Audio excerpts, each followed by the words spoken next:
All right. So now that you've gone through the whole experience, it's all culminated with you getting ordained, and you're able to stop and think for a while because you're not in your studies. What advice or thoughts would you like to share with any young people who may be considering entering religious life? Yeah, that's a great question. I've always said, and I don't think it's really changed, is that you have to have a foundation of a friendship with the Lord.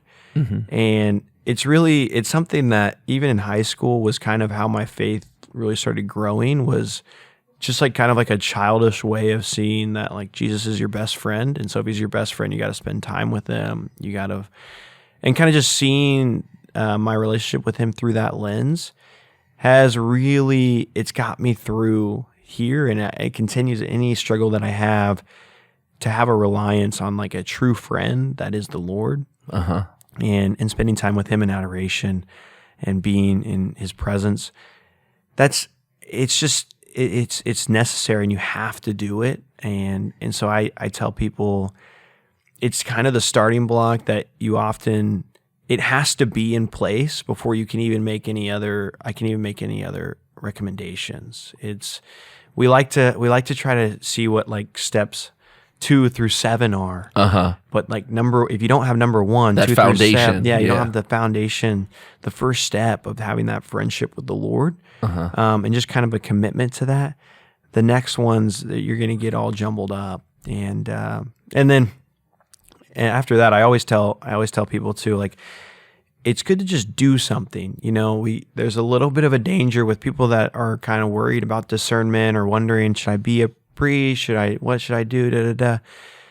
One thing to do is just to act, to make an action. We can get in this like whirlwind or vacuum of like, let me just think, and at some point I'll come to the right answer. Oh, you're just spinning your wheels because you're caught in your head. Exactly. So, I tell guys when they ask me what to do, and I said, you know what, like just pray. Yeah, have that foundation and the friendship in the Lord, and then just do something. If all of a sudden you decide, I kind of want to be married, well then go ask a girl on a date. Or if you maybe call the vocation director. Just make a step, and then the Lord will lead us when we're trying to make a step towards the Lord. He's going to help guide us if that's the right step. That was my discernment. I called the vocation director, who happened to be Father Dat, and it was a great conversation. And then I really loved it. And so then I made another step. Okay, I'll go to visit the seminary. That was great. I loved it. And it just moved.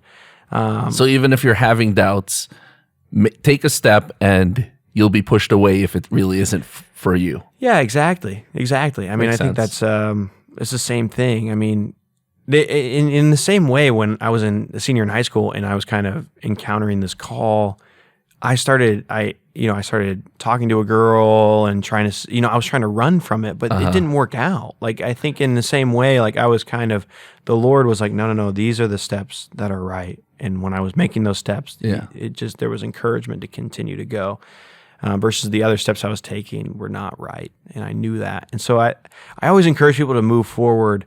I've heard it said that, we can't think our way into right acting. We act our way into right thinking. And so, because people get caught up in the thinking. Yeah. Too much. They really do. It's easy to overthink things, but we know what are good actions. So if you act according to good actions and do good things, it's good to call the vocation director, or it's good to take a girl on the date. Those aren't bad things. You're doing good, holy things, and you're acting.